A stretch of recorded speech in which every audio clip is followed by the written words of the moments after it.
More, sister. Welcome. Magandang umaga po sa inyo. Magandang umaga.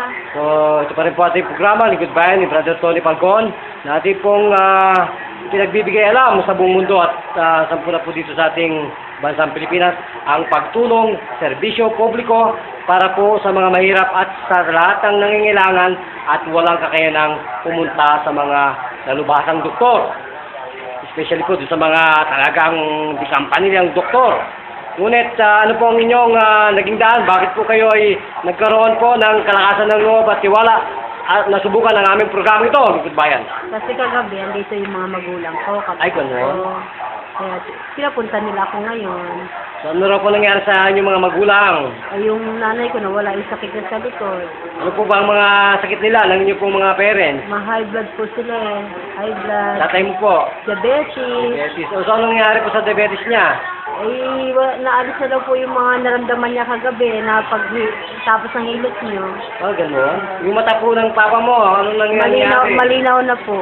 Ilan taon na po bang gulang ang tatay nyo? 72. Ay, naku, yan po ang Study of the Gerontologist Mental Martial Arts po yan, ng Yuzguang Association. Yan po ang assassin namin.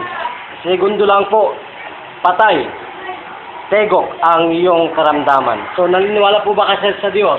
Opo. Yan po ang the most high state of health worldwide hanggang po sa planeta ng ating Diyos. Yun ang pinakamatindi. Walang tatalo doon. No questions asked. Kahit kumatos po, basta't mainit pa, nakukuha ang buhay ni Brother June. So kayo po ba ay naniniwala? Opo. So ano po ang inyong nilalapit at naging problema sa inyong kalusugan? Kasi po kanina, na-high blood ako. Ay, ganoon? So nasaan na po ang iyong high blood na yan? Alis na po. Wala na akong Wala naramdaman. na. Nasaan po yung inyong pumipintig na puso na parang nasasakal? Nasaan na po sa Dito ka dibdib? na. Sa dibdib po. So ano po ang inyong nilagay sa ilong? Parang may linagay kayo sa ilong na gamot. So nasaan po yung inyong maganda na po bang hininga? Ano po maganda? Maayos na. Maayos na. Kanina po ba masakit ang likod o sakit ang dibdib? My goodness.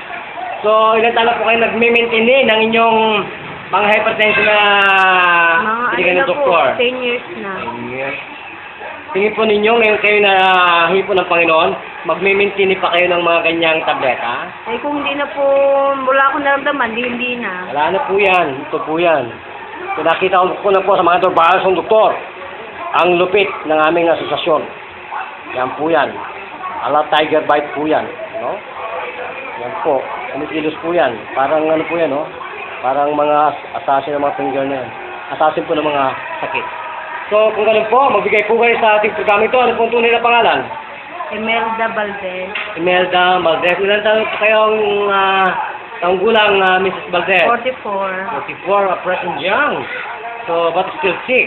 So, ilan taon po kayong taong binabagabag ng ganyang hypertension? Muli. Tagal na po eh. 10 years, 15 years, gano'n. Edad pa po ako ng 36, may high blood na po eh. Goodness. So, nawalan na pala kayo ng, ang tawag doon, asin. So, pag mawawala kayo ng asin. So, ilan po kayong minuto pinagaling ng Panginoon? Taglit lang po. Kung ganun po, mabigay po kayo at magpasalamat sa ating Panginoon at sa aming pong station ng Lingkod Bayan Media ni Brother Tony Falcon. Sige po, nasa inyo po lahat ang pagkakaroon. Maraming salamat sa pagpagaling niyo sa akin. Talaga po ba kayo naligayahan? Opo. So, kailan po naging buhay ang Panginoon sa inyong harapan? Simula, matagal na po. Sa kaso lang may sakit na ako eh. Okay. So, buhay po ba ang Panginoon, sister? Opo. Ganun po, anyayanan yung mga kaibigan ko. Sige po, nasa inyo lahat ang pagkakataong nito.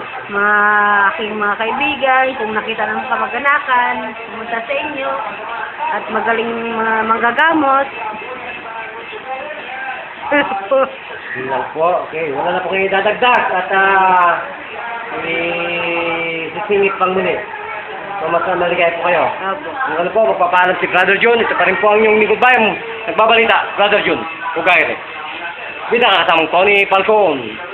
Thank you, Master Rosan. Bye-bye.